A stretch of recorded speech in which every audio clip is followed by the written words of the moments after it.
Hello and नमस्कार everyone. मैं हूं doctor Neha Tiwari. I hope you all are doing well.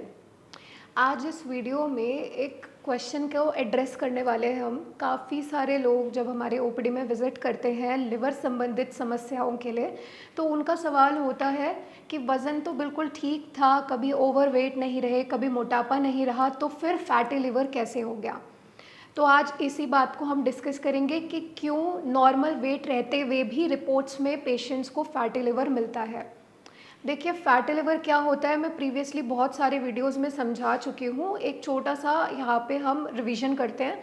Liver के अंदर अगर फैट डिपॉजिट होने लगता है तो उसको फैटी लिवर बोलते हैं, और वो किसी के साथ भी हो सकता है, चाहे वो वज़न सही हो चाहे वो ओवरवेट हो।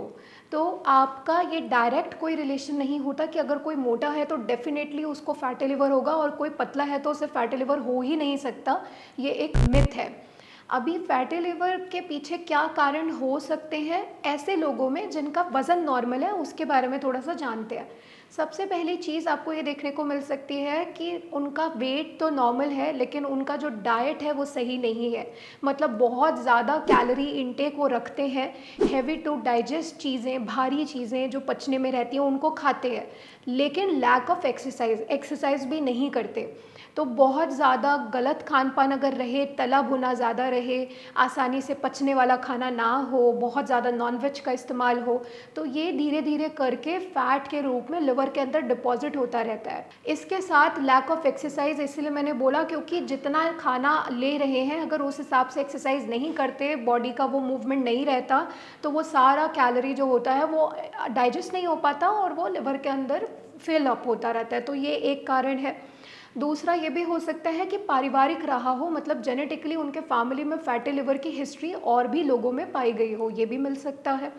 तीसरा, अगर लाइफस्टाइल ख़राब है, इसका मतलब क्या है कि बहुत ज़्यादा अल्कोहल, स्मोकिंग या तरह तरह के नशों का इस्तेमाल अगर रहा है लाइफ में, तो वो भी फैटी लिवर की ओर एड्रेस कर सकता है और पेशेंट को वहाँ तक लेके जा सकता है। इसके अलावा कुछ पेशेंट्स होते हैं जो कुछ दवाइयाँ खा रहे होते हैं स्पेसिफिकली किसी और बीमारी के लिए। जैसे काफ़ी सारे पेशेंट्स ऐसे होते हैं जिन्हें कोई ऑटोइम्यून डिसऑर्डर होता है जिसके लिए वो स्टीरॉयड नाम की दवाइयाँ ले रहे होते हैं। ये जो स्टेरॉइड्स होते हैं ये भी लिवर पे इम्पैक्ट डालते हैं और उसकी वजह से भी लिवर फैटी हो सकता है। तो ये कुछ बेसिक रीज़न थे। और लास्ट जो कि बहुत कॉमनली लोग बिल्कुल इसको मानते नहीं है, वो है बहुत ज़्यादा स्ट्रेस में रहना। ये भी एक कारण होता है कि लिवर की जो ताकत है वो धीरे धीरे करके डिमिनिश होने लगती है और लिवर बीमार होने लगता है। अब ये सारी चीज़ें metabolic associated fatty liver disease के अंदर काउंट होती है। कोई बीमारी भी हो सकती है इस प्रकार की जो उनके बॉडी में ये मेटाबॉलिक प्रॉब्लम क्रिएट करे। इसमें डायबिटीज़ आता है और इंसुलिन रेजिस्टेंस आता है, और इंसुलिन रेजिस्टेंस के बारे में मैं पिछली वीडियो में बता चुकी हूँ, तो आप वहाँ पर जाके हमारे चैनल पे इस वीडियो को देख सकते हैं। ये कुछ रीज़न थे जिसमें हमें ये देखने को मिलता है कि फैटी लिवर है नॉर्मल वेट होने के बावजूद भी। अब करना क्या है इसके लिए? सबसे पहले तो आपको अपना डाइट रखना है काफ़ी नॉर्मल, जो कि आपके बॉडी को एक बैलेंस रूप में सारी हेल्दी चीज़ें प्रोवाइड कर दे, चाहे वो मिनरल्स हो, विटामिन हो, कार्बोहाइड्रेट्स हो या फैट्स हो। लेकिन ऐसा खाना नहीं लेना है जो आपके लिवर पे जोर डाले पचाने के लिए। इसलिए अच्छा आहार, बैलेंस डाइट आपके लिए इम्पॉर्टेंट है। दूसरा, अपने वेट को मैनेज करके रखना है। एक्सरसाइज का अभाव नहीं होना चाहिए।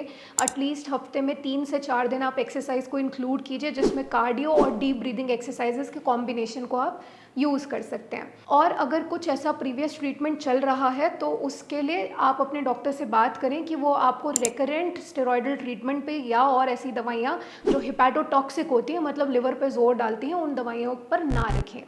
इसके साथ साथ स्ट्रेस से दूर रहना है, हाइड्रेशन मेंटेन करना है। पानी बहुत ज़रूरी है, 70% बॉडी पानी से ही बना है, इसलिए पानी की कमी भी शरीर में नहीं होनी चाहिए। एंड लास्ट, आपको हाइजीन और सैनिटेशन का ध्यान देना पड़ता है, क्योंकि कुछ लिवर के बीमारियां ऐसी होती हैं जो आप अगर इम्प्योर वाटर ले लें या फिर खाना ऐसा ले लें जो सही ना हो तो उससे भी हो जाती हैं, जैसे हेपेटाइटिस इसका एग्जाम्पल है। तो इसीलिए अपना सैनिटेशन और हाइजीन को भी मेंटेन करना है। अब आपको सिम्टम सिम्टम क्या देखने को मिल सकते हैं।